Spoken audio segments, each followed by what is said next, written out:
The White Sox game ended hours ago. Why am I still here? What is going on? Can I leave? What's happening? You can leave after you do a White Sox postgame show here on CHGO White Sox. It's a CHGO White Sox postgame show presented by Bet365. I don't even know the sponsor.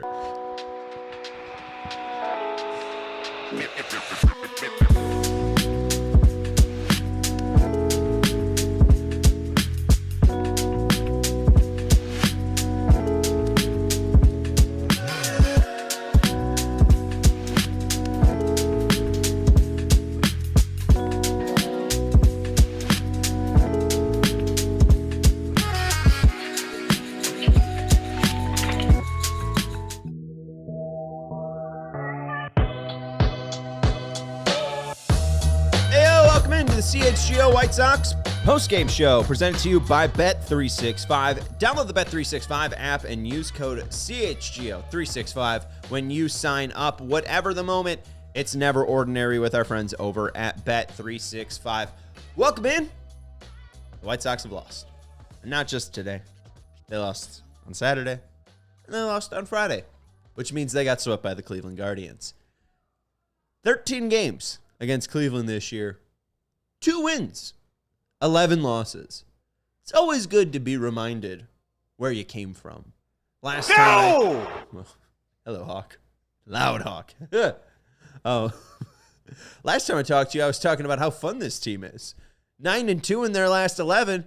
Honestly, Joey, I'm Sean Anderson, by the way. Joey Christopoulos is my producer. Hey, what's up, Sean?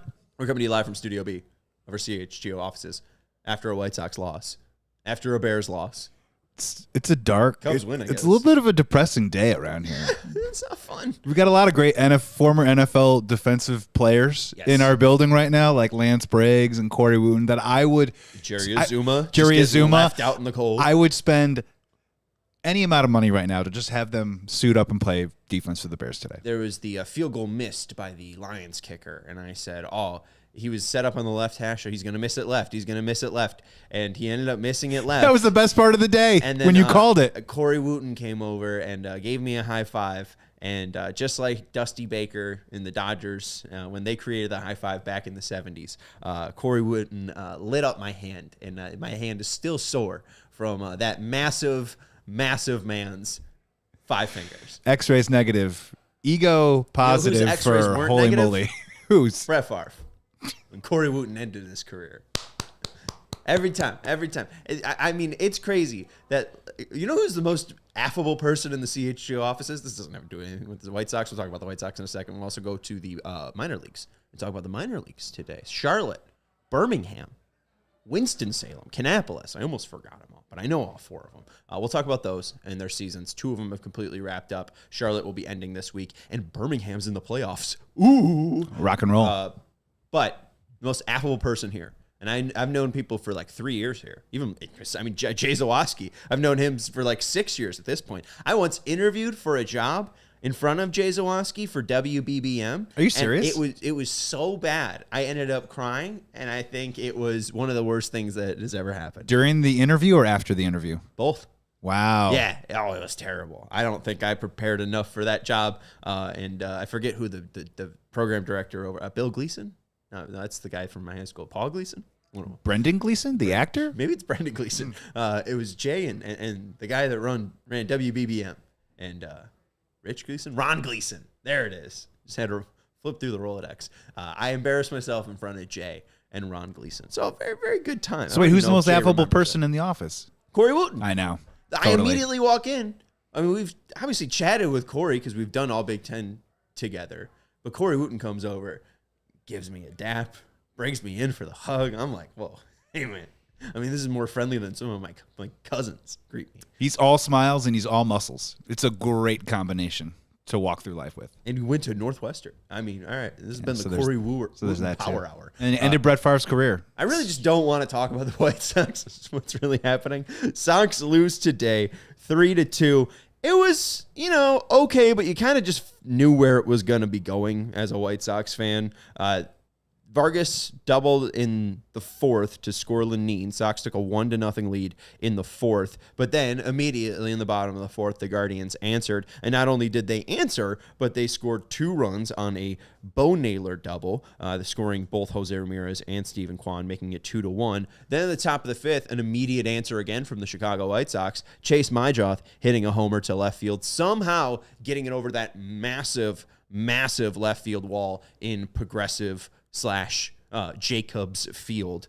And then in the bottom of the seventh, Bo Naylor homered 3-2, just barely got out. If Mike Tauchman was maybe 2 years younger and his hamstring and calf was just a little bit healthier, maybe he robs that homer, but it goes over. Sox lose 3-2.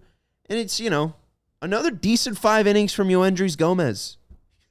That's what we're talking about today, folks. Like, there isn't anyone that was really racketing the headlines. It's exciting to see Majoth hit another homer. Majoth has been one of the players that has been very good for them post-All-Star break. None of them really lit up Cleveland at all, but Chase with the homer is notable. One of the one and only notable things that happened offensively for the White Sox this series.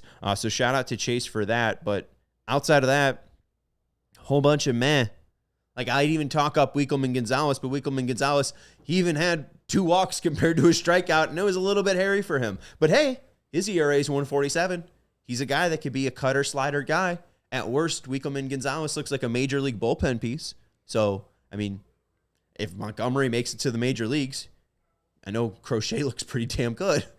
It'd be nice to have an AL Cy Young contender, but they might have gotten 4 major leaguers for Crochet, so not a bad deal. I mean, Wikelman looked decent. So there's your Wikelman Gonzalez moment. Wikelman Gonzalez is stuff plus 106 on the slider, 108 on his cutter. So, I mean, there is a path where easily he just becomes a bullpen piece for the Sox. Yeah, this is a question that kind of revolves around the imperfect science of sometimes a long Major League Baseball season. But for your money, like, it's not like the Guardians are that much better than the White Sox. When you go 2-11 against a team during the season, are you leaning? Is that matchup thing? Is that timing thing? Or is that sometimes another team is just kind of your kryptonite and you just lose close games to said team? Or maybe just that pitching staff, you just don't score runs against said team. I mean, is it? You're kind of why, like, I don't really like a certain media outlet.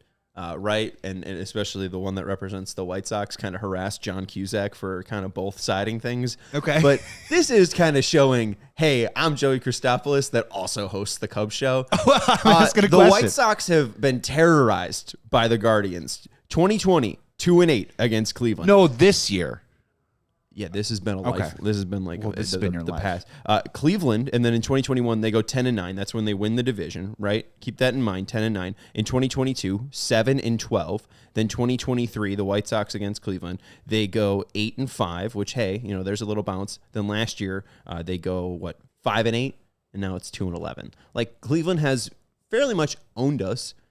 Out of the past 5 years, there's been 2 times that we've won the season series. And, I mean, look at 2020. I mean, there was a complete domination from Cleveland. There was another complete domination this year by Cleveland. Even 2022, 23, it was 7-12, which isn't even that close of a series. No, that's not good. So, I mean, they have had our number consistently, and even though they don't spend, they have at least the best scouting plan of any Major League Baseball team, maybe behind the Rays and Brewers, that I've seen. They just understand how to attack your hitters completely. And, they just do it. You are not going to give Andrew Benintendi anything inside. Colson Montgomery, we'd rather walk him than throw him a hittable fastball. Lenine Sosa, we'll pitch to him. Like, outside of that, like, they understand the weaknesses in your lineup. They understand how to poke holes at them. They understand to not put certain guys into certain moments. Like, Class A is a different level. Cade Smith, I think, has proven himself to be a different level. But outside of that, all of their bullpen is the same. It's just a different arm angle, and they just are, not asking too much from certain guys. Yeah, what I'm driving at is more like they haven't kicked the crap out of us this year. There's been a lot of one-run games on both sides of the. Yeah, well, they're the smartest team in the division. Yeah, and they consistently just show that. And again, that's where the margins are, right? We could spend $185 million on a team, and every single year, Cleveland's going to be the thorn in our side. As Norm Macdonald would say, it's a thorny issue.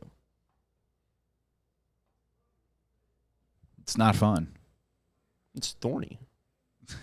It's prickly. It's very thorny. But yeah, no, I mean, Cleveland has just owned us year in, year out, whether it's Josh or Bo Naylor, whether it's Jose Ramirez from the left or right side. Oh, yeah. Or if it's Juan Gonzalez and Carlos Baerga of my youth. Well, I mean, that's I always wasn't been around for that. But, no, but it's always been an issue. I know. But the 90s was just domination from Cleveland. Yeah, it's just weird when you look at some of the box scores. It's a lot of it's like 3-2, 5-4. But they have a bullpen. That. No, yeah. They have 100%. a bullpen and they have a star player in Jose Ramirez. And Jose Ramirez, again, like you throw out a lefty, all right, well, he'll hit right-handed. You throw out a righty, he'll hit left-handed. The best way that you pitch to Jose Ramirez is to walk him. But even then, I mean, I think in the 8th where he goes up against Winkleman, he steals his like 37th bag. He's just a nightmare. And the White Sox have never been able to figure him out. And consistently, the guys around him have been able to do enough. Whether that's Josh Naylor, whether that's Quan, whether it's both of them, whether it's Bo and Josh Naylor. Cleveland is just, nasty. Friday, they have a 2-hitter from Tanner Beebe. On Saturday, the Sox only get 1 run, where Martin Perez, does an admirable job going, over, I think, 6 2/3. Gives up 3 earned, but still puts the Sox in a position to win. Oh, sorry, Perez was on Friday. Davis Martin went 5 innings and 2 earned on Saturday. But the point is, Cleveland's just a smarter baseball team. They'll always have the White Sox covered on the edges, and the only time the White Sox can win is if they have a more talented team. The only time that I've ever felt good about a season series against Cleveland is 2021. And they won that season series 10-9. And I think Cleveland in that year, I don't think that was one of Cleveland's bad years, right? Like that wasn't even like a good Guardian team. 80-82, second in the Central. But the Sox pretty much ran away with that division. I mean, the Sox, I think, were at 93 wins. Yeah, so, I'm thinking off the top of my head. 13 more games. Yeah, was that the year that Jose Ramirez broke his wrist or whatever? I don't know. I'm thinking off the top. But. I mean, they still probably lost even when Jose Ramirez was out of the lineup. It's just that team is the White Sox kryptonite because they've been much smarter for a lot longer. I mean, who are the A's poaching off of in Moneyball? The Cleveland Guardians. Paul Podesta was a Guardian. I was going to say, get Shapiro on the phone. Yeah. That's the same. I mean, and they bamboozled them there, but hey, now Oakland's in Sacramento. Cleveland's still Cleveland. So I don't know. Anyways, let's talk about really none of the White Sox that are currently on the team. We'll take a break, and then we'll go into the minor leagues and fairly in-depth. We'll talk to you about Charlotte, some standout players from Charlotte, their season's winding down. They have, 6 more games against Durham. We'll talk about Birmingham. They have an upcoming series against Chattanooga. I believe it's a 5-game series? No, it's a 3-game series. 3-game series against Chattanooga in the division series. We'll talk about the pretty average and mid Winston-Salem Dash, and then the Kannapolis Cannonballers that are very, very, very, very, very, very frustrating. If you have any thoughts, let us know in the chat. Make sure you hit that thumbs up button and make sure you're subscribing to the CHGO Sports YouTube channel. We're going to take a break here on the CHGO White Sox postgame show. We want to let you know about our friends over at Bet365. Whatever the moment, it's never ordinary with our friends over at Bet365. Since they are now live in Illinois, new customers now can take advantage of a sign-up bonus that is the best I've ever seen. Use code CHGO365. When you bet $5, you get $300 in bonus bets if that original bet of $5 wins or loses. You can have the Bears money line at $5 at plus 210, and when they inevitably lose 52-21, you will still lose that bet, but you'll get $300 in bonus bets. Yay! And the best part, too, about Bet365 is their offers all throughout the season. On Thursday Night Football, you get a $10 safety net bet on same-game parlays. On Sunday Night Football, there's a $365,000 jackpot on first touchdown scorers. Place a $10 bet on the first touchdown scorer and get a split of $365,000 in bonus bets if your player scores the final touchdown of the game. First touchdown of the game. And then on Monday Night Football, 50% super boost token on same-game parlays and 100% parlay boost. So go check out our friends over at Bet365. New customers now get $300 in bonus bets when you bet $5, win or lose. Use code CHGO365, bet $5, and get $300 in bonus bets. Must be 21 plus if you or someone you know has a gambling problem. Crisis counseling and referral services can be accessed by calling 1-800-GAMBLER in app only. We also want to let you know about our friends over at RC Cola. The only way I'm getting through this podcast is with our friends over at RC Cola. What's the way that you know a Chicago pizza place is authentic? Well, it's if they have RC in the fridge, whether it's Salerno's that we got pizza from today, shout out, whether it's Milano's on the south side, what's in the fridge? RC. And I know that they're all talking about no trends, no gimmicks, and no glow-ups, and that RC hasn't changed their stripes since 1905 because it didn't need to, but I don't think in 1905 they had zero sugar. And if you haven't tried the zero sugar, it is the best zero sugar out there. And trust me, I feel myself as a cola connoisseur. I've tried them all, folks. Tried too much, probably. My teeth won't be happy with me in a couple of years, but this is the best out there. RC Cola tastes like a punch in the thirst. Do yourself a favor. Grab some RC at your local store. RC is the move for whatever you're doing. Welcome back to the CHGO White Sox post-game show, presented to you by Bet365. Use code CHGO365 when you sign up. Whatever the moment, it's never ordinary with our friends over at Bet365. Let's take a look quickly at the Tank-a-thon standings. The Sox, with a loss today, fall to 57 and 93. They are still in front of Pittsburgh for the best odds for the 2026 MLB Draft. Their odds stand at 26.83%. I think it was usually around 25%, so I don't know why they somehow have gained a percentage. But the White Sox are 15 and a half games back of Colorado. Colorado is ineligible to get the first overall pick. The earliest they can pick is 10th in the 2026 draft, so we don't have to worry about Colorado. But the Sox are 15 and a half games back of Colorado. Pittsburgh is 23 and a half games back. Joey, you're my math guy.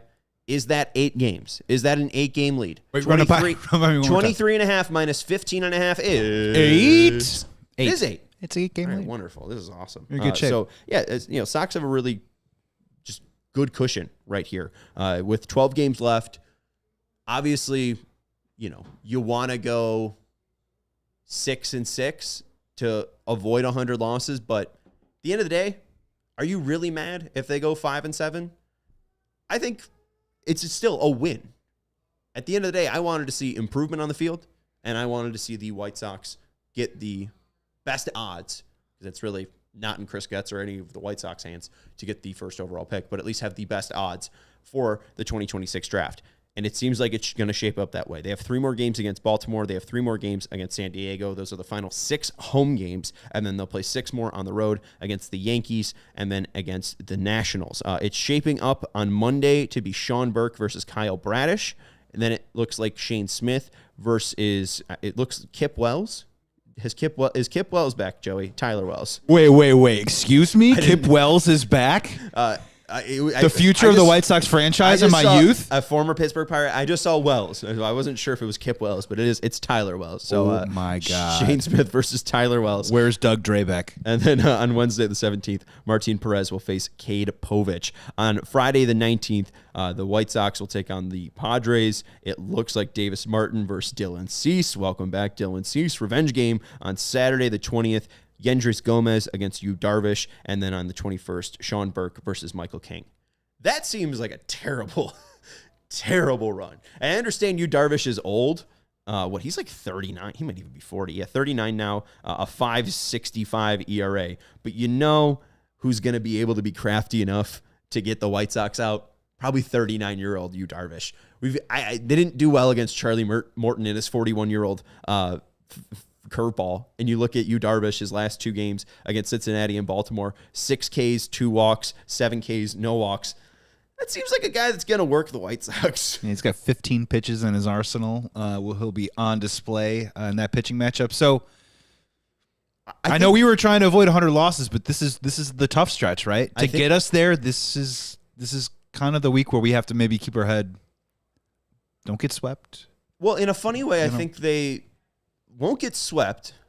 I think their best chances to win are Tuesday and Wednesday against Baltimore. Perez gives them a shot every single time, and if they can get to Cade Povich, that could be an easy winner.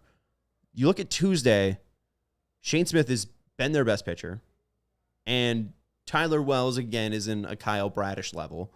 So there's 2 opportunities there against Baltimore for them to win. And then San Diego, you know who's their best chance to win against is? It's Dylan Cease. Worked up on a revenge game, trying to get San Diego into the playoff and secure that spot, and a guy with a pretty shaky curveball, pretty shaky slider He's that had he a doesn't rough really year. locate.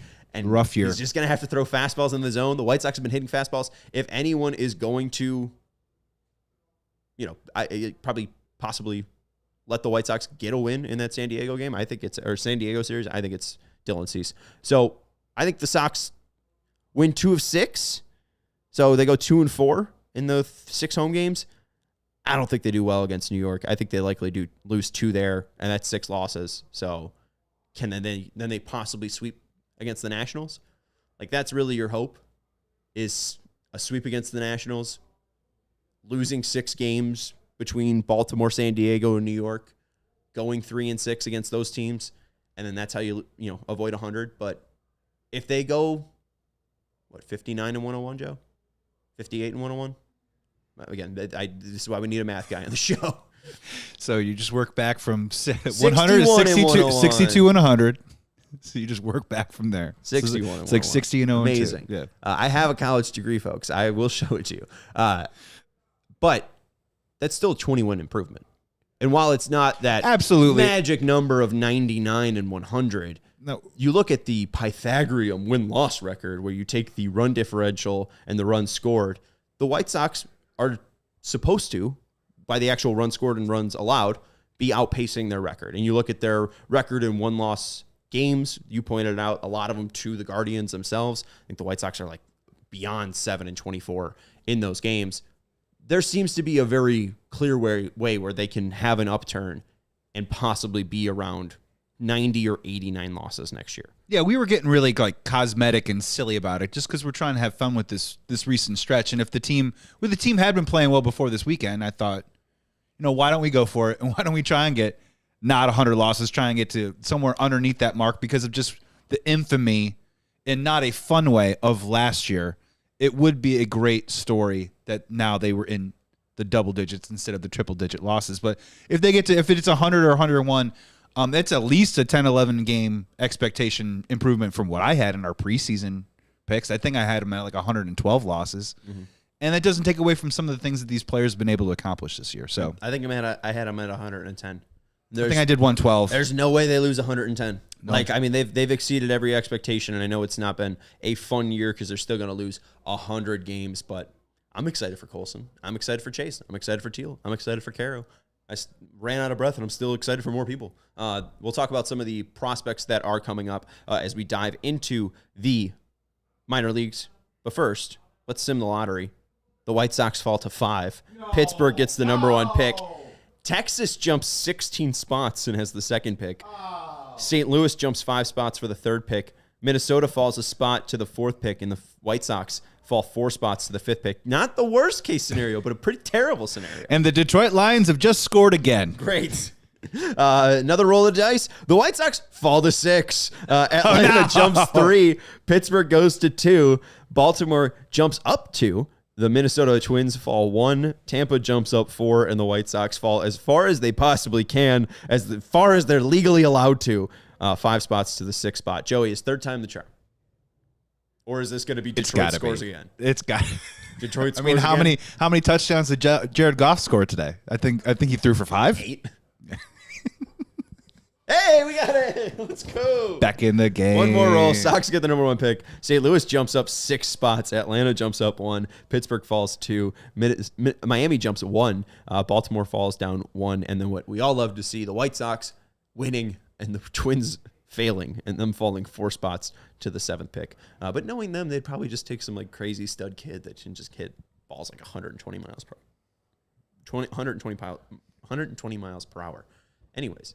Hit that thumbs up button. Make sure you're subscribing to the CHGO Sports YouTube channel. We do have the Brick by Brick after show going on with Lance Briggs, Jerry Azuma, Corey Wooten, Greg Braggs. We also had the CHGO Bear show go for like 3.5 hours. I think it was longer than the game. Yeah. So it was like that Stephen King book, The Longest Walk. Therapy session. Something you read, and I didn't read it. Who can pod the longest on a Bears 52-14 bludgeoning? Let's jump into the Charlotte Knights. They have 6 more games against the Durham Bulls. They had a game today against Omaha. It hadn't wrapped up before I started this. They did win 8-0 against Omaha, so their record now improves to 28-42. Doesn't help them in the standings as they are dead last in the International League East. 28-42 is the worst record in the second half. In the first half, the Knights fared a little bit better, 36-39, but no playoffs for them. No honorable mentions or really anything when it comes to the way that they played. Charlotte was, fine, and they really broke down because of the lack of pitching all throughout the White Sox organization. And, there is pitching, but they faced an immense amount of injuries, whether it be Hagen Smith's delays, Noah Schultz current delay. It's Drew Thorpe's injury, which pushes then Cannon, Burke, Martin all up. It's also Mason Adams getting Tommy John surgery. They were fairly screwed up this entire year, and they were able to at least get through the end of the season. The notables from this team, it's tough because the notables have mostly graduated. It's Kyle Teal, it's Edgar Caro, it's Chase Mydroth. But the ones that have at least stuck around, Brian Ramos is now up. He wasn't doing well in AAA, 217, 313 on base percentage, and a 393 slugging percentage. I haven't really even seen much from Ramos since he's come up to the major leagues. A 167 batting average, 167 on base percentage, and a 333 slugging percentage. We'll see where Brian Ramos ends up next year, but he isn't a guy that has really forced himself into roster conversations. If they're looking free agent-wise, I'm fine if they sign a third baseman. I'm fine if they sign a first baseman. I'd rather see Miguel Vargas over Brian Ramos. He's still very young. He's only 23, but that is one of the notables that we have been watching for a while. Another one that sticks out is Jacob Gonzalez, the former first-round pick for the White Sox. He started off in Birmingham, and then he moved up to Charlotte. It was hit and miss for him. He shifted to a torpedo bat and started to see some pop in AA, but it really didn't transfer over well. 206 average, 322 on base percentage, a 302 slugging percentage. You like to see the 19 walks to 30 strikeouts, but just not a ton of pop from him at all. It really does seem like, if anything, he's just going to be a Jake Amaya, a Vinny Capra.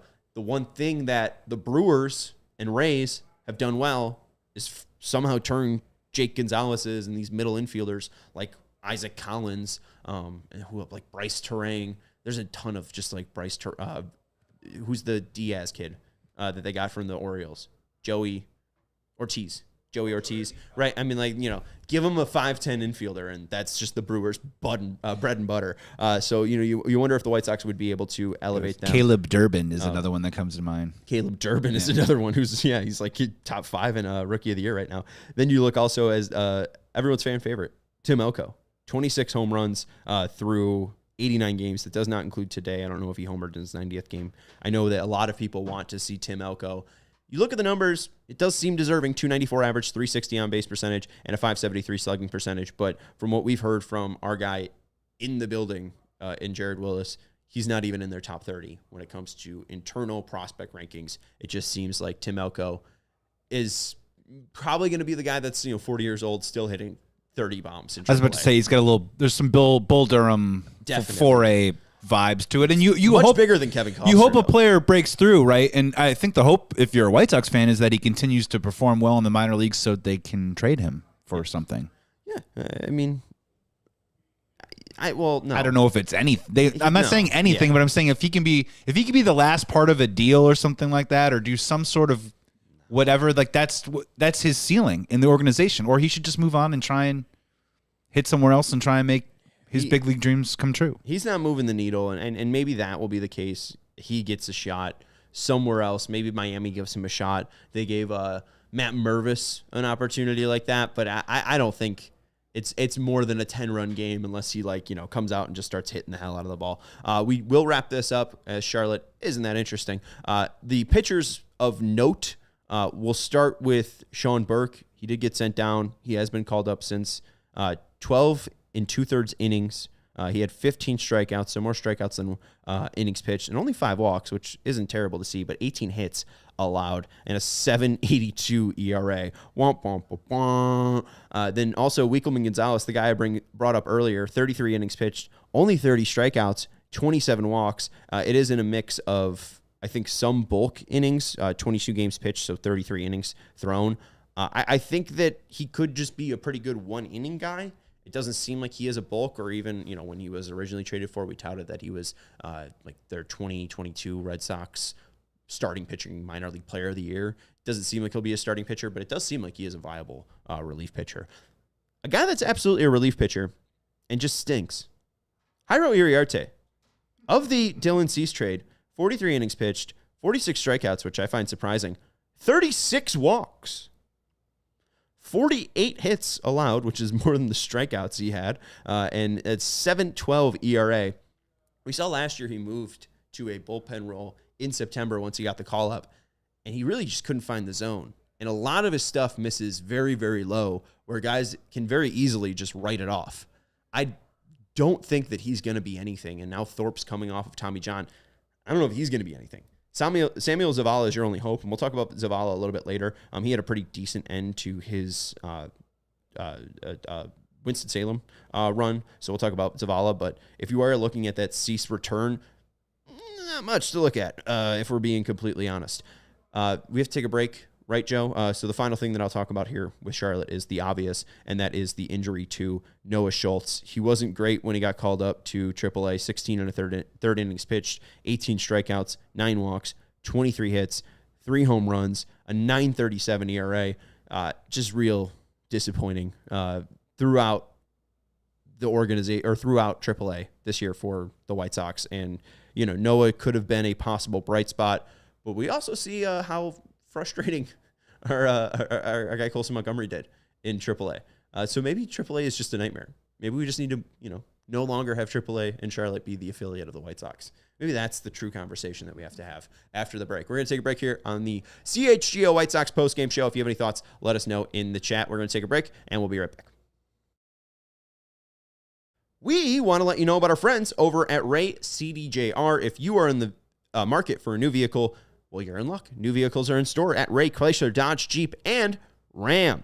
This is your chance to score a great new deal at the Drive Into Fall event. Head into Ray CDJR on Route 12 today to choose from their huge inventory of new Chrysler, Dodge, Jeep, and Ram vehicles. And the best part, too, when you're up in Fox Lake, they're experiencing fall just a little bit earlier than us. So you're going to really have a scenic route as you replace your car. Maybe trade in that lemon in for something that, last through winter, not only through fall. I don't know what I'm talking about.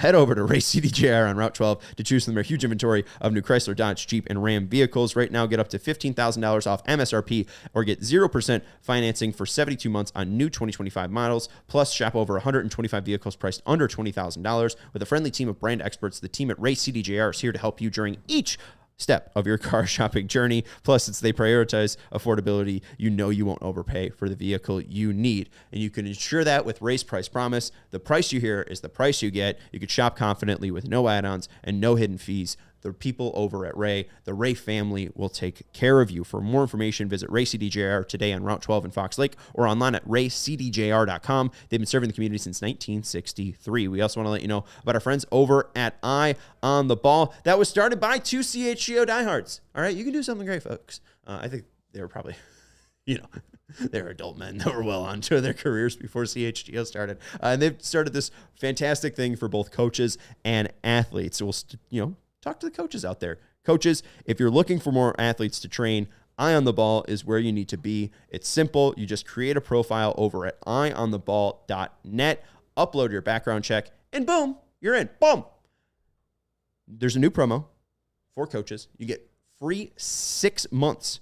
And then for $50 a month or for $500 for a whole year, athletes of all ages and sports can find you directly. And the best part, Eye on the Ball does not mess with your schedule, your payments, or your business. You're in full control, and they just connect you with the athletes who are looking for a coach like you. So if you're ready to grow your coaching business and reach more athletes, go check it out right now on eyeontheball.net. That's eyeontheball.net. And don't wait. The athletes are looking for you. And you're probably a great coach. One they add, because I have nothing else to say. And could just go to eyeontheball.net. Welcome back to the CHGO White Sox postgame show, presented to you by Bet365. Use code CHGO365 when you sign up. Is that a membership from Blake Name? Is Blake Name a member? There's no way. He's got a little membership badge. Joey, any thoughts? What do you think? I'm looking closely, and it looks like he's got himself. That's not just a Blake Name. A membership badge. And I'm going to tell you, smart move. You can become a member on our YouTube channel. You can. By clicking join, right? I think it's you can click subscribe, but then once you click subscribe, you can super subscribe. And I think that subscribe button clicks join. You can join, like Blank Name. I think there's also a link in the description for mobile users. Yeah, it's cool, easy way to stand out amongst the chat, everyone that comes into the chat for all of our post games. And it helps us also, it flies your comments up to the top. Yeah, and you get exclusive content as well. You get exclusive stickers when you're a member as well. It's a fun time if you're just looking for a smaller way to support CHGO. And shout out to Blank Name for supporting CHGO. We appreciate his or their patronage. Blank Name, their continued support. We want to let you know about the Birmingham Barons. Why am I making this sound like an ad? Head down to Birmingham. If you act now, you'll be able to go see the Chattanooga Lookouts take on the Birmingham Barons. The Barons and Lookouts will be taking on each other on Tuesday and Thursday. The Barons will play the first game in Birmingham. The second game will be played in Chattanooga. If a third game is necessary, they'll play that one in Chattanooga as well. It seems like Tanner McDougal will be the starter for the Birmingham Barons, and the roster with non-injured people looks like Eric Adler out of the pen, Addison Coffey out of the pen, Andrew Dahlquist, who I assume will be moved to the pen. I don't know if they'll have him be a starter for one of the three, but he's mainly been out of the pen. I don't know what I'm talking about. Tyler Davis, Phil Fox, Caleb Freeman, who was a former White Sox, Lucas Gordon, Riley Gowans. Riley Gowans was the Jared Schuster and Aaron Bummer trade.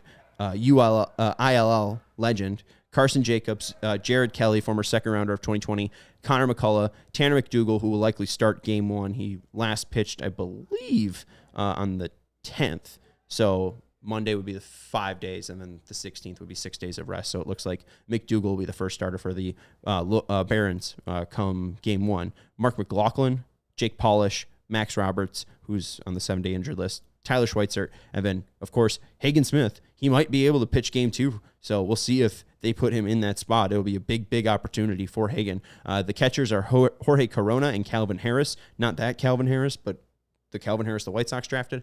The infielders are Sam Antonacci, who had his first home run today, so shout out to Sam Antonacci, his first Double-A homer. William Bergoya, who was acquired for Tanner Banks. Ryan Galaney, who was drafted last year. Alec Markowitz. Sorry to all my polls out there.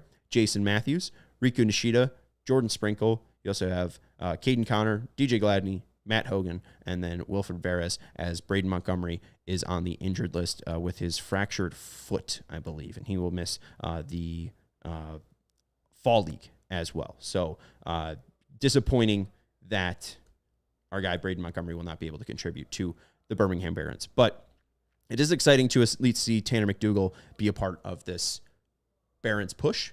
The Barons did well last year, and I believe we're the Southern League champions, and that was a big win for Sergio Santos. There was even an improvement as well. That team went around like 76 games. This Birmingham Barons team went around 81. So a very, very fun team, and Antonacci has been a fun rise player to see. He was with Kannapolis to start off the year and just has played so well, got promoted, and so far through Birmingham with adding his homer today, 291, 433, 364. He's a guy that can somewhat play everywhere. He's like, Brooks Baldwin, but a little bit better of a hitter and more of a middle infielder. And I don't think he's a switch hitter, so he's not a perfect Brooks Baldwin, but he's just like of that ilk. Probably a guy that the Brewers would absolutely love, Joey. Bergoya's been decent, 288 average, 344 on base percentage, and a 336 slugging percentage. He's been mainly their shortstop, and he's been fairly impressive. Galaney's been a great hitter, 269 average, 323 on base percentage, and a 391 slugging percentage. And then finally, Braden even though he's not going to be on the team. 272 average, 364 on base percentage, and a 416 slugging percentage. He is the slugger of the team in a funny way. So they'll miss his bat, and now especially with the fracture in his foot, it just sucks that he won't be able to contribute like Hagen or Antonacci, Delaney, Bergoya, etc. The one guy that will contribute though, he's your favorite, he's my favorite, Riku Nishida. Guy has a 276 average, a 406 on base percentage, and a 311 slugging percentage. He has shorten him. He has 11 extra base hits, 3 triples, and 8 doubles. Riku has been really good to close out with Birmingham. He kind of struggled when he originally got called up, but ever since the 30th of July, Nishida 310 average, 426 on base percentage, and a 380 slugging. So he's found a little bit of that power stroke since July, and 18 walks to 14 strikeouts. Nishida is a guy that I would love to somehow, some way, make a White Sox roster and get that official jersey. Nishida jerseys will last forever on the South Side if he ever gets called up.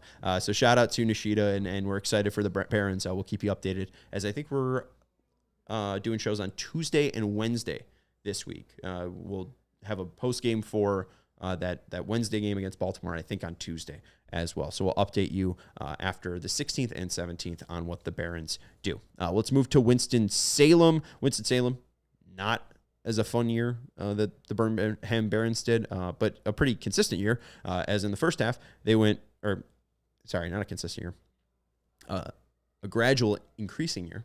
As in the first half, they went 25-40. In the second half, they went 31-34. The main standouts were obviously Braden Montgomery, who did so well. He got promoted. Gerald Perez, my guy, was fantastic. He was acquired in the he was acquired in the Michael Kopech trade. The Kopech, Edman to Dodgers, the Fetty and Pham to the Cardinals. The Sox got Alexander Albertus, Gerald Perez, and Miguel Vargas. Perez, in 125 games, 24 doubles, 4 triples, 22 homers, 44 strikeouts to 112, or 44 walks to 112 strikeouts, which isn't great. But as a shortstop, mainly shortstop, 244 average, 315 on base percentage, and a 448 slugging percentage. That's 0.003% higher on slugging percentage than Braden Montgomery. He's a guy to watch out for. He's got a really smooth swing. I really like Gerald Perez. I think that he could be very interesting for the White Sox. He'll likely move up to Birmingham next year, so we'll see what Gerald can do. The other standout is Caleb Bonham. We'll talk more about his Kannapolis stats, but he did play 11 games, the 19-year-old, with the Winston-Salem Dash. He had 2 homers, 4 doubles, a triple. He had 7 walks and 10 strikeouts. Joey, is that good? Yeah, it's pretty good. It's pretty good. 278 average, 409 on base percentage, and a 611 slugging percentage. It's only 11 games, but damn, it's only 11 games, and he had 7 extra base hits. That's pretty damn good for a 19-year-old. So very excited about Caleb Bonham. If you're not excited, that's a guy that could really make some moves for the White Sox and can really make a big impact for the team in later years to come. As we heard from our guy Jeff Ponce of Baseball Reference, could be the best hitter they've drafted in the past 10 years. A guy that kind of performed athletically similarly to Gunnar Henderson. We'll see if that turns out, but the first 11 games in Winston-Salem, not too bad. So shout out to our guy Caleb Bonham. Let's talk about Samuel Zavala. He has been pretty good since July. Zavala, 21 now, turned 21 on July 15th, and from July to the end of the year with Winston-Salem, a 279 batting average, a 391 on base percentage, and a 389 slugging percentage, OPS of 781. Plays pretty good outfield defense, and he's a guy that's so lanky and small. I wonder if one day, kind of like Miguel Vargas, he'll just come in, or one offseason, he'll come in with like 25 more pounds of muscle once he finally gets 24 or 25. But it does seem like he's settled in to playing defense out in center field and left field.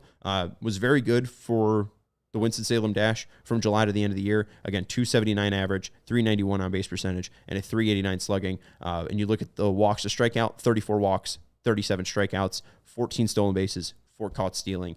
That is at least a decent fourth outfielder. And you want a little bit more of that from the Dylan Cease trade, but Zavala being as young as he is and being as small as he is, maybe a little bit of more pop is in there for our guy, Samuel Zavala.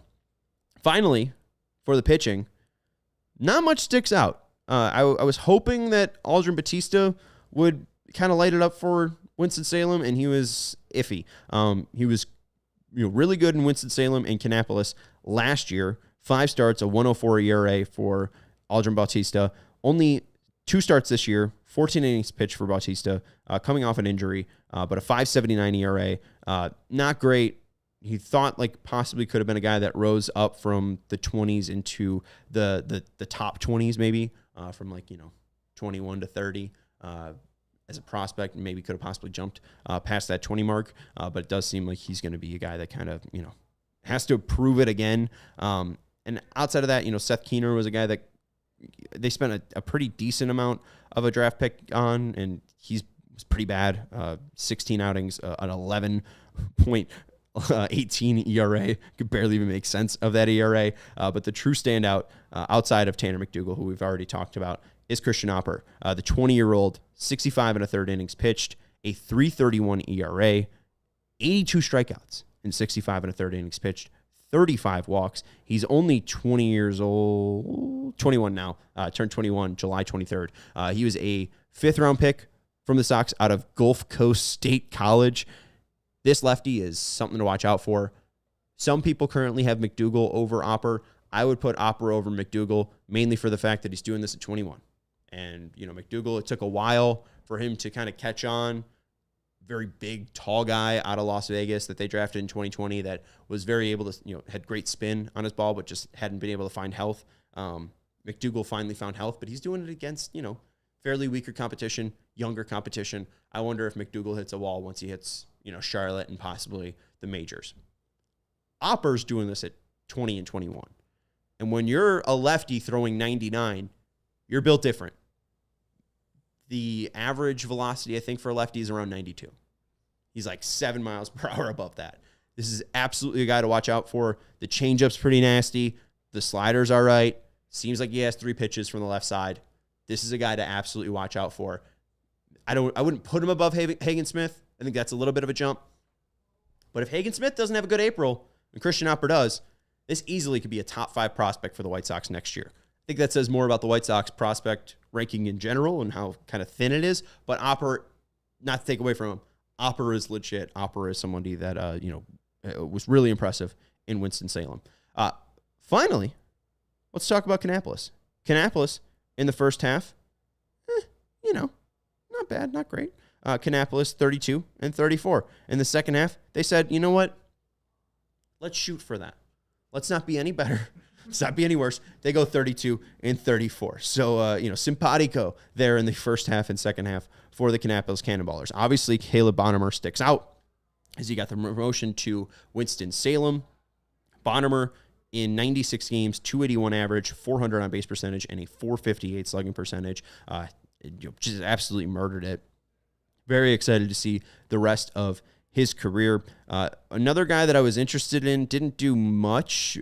He was recent draft pick in 2025. Anthony DePino from Rhode Island. DePino in 29 games, a 223 batting average, 359 on base percentage, and a 320 slug. I thought there would be a little bit more slug from DePino, but we did not see that. TJ McCants was pretty damn good for the Cannonballers. He's an older player, 24 years old, outfielder, and was drafted in the 16th round of the 2024 draft, but was pretty damn good. A 306 average, 409 on base percentage, and a 417 slugging percentage. I don't really know what to make of him as a future, especially when you're a 16th round hitter. But hey, 306 average will keep you around. He at least will play in Winston-Salem next year.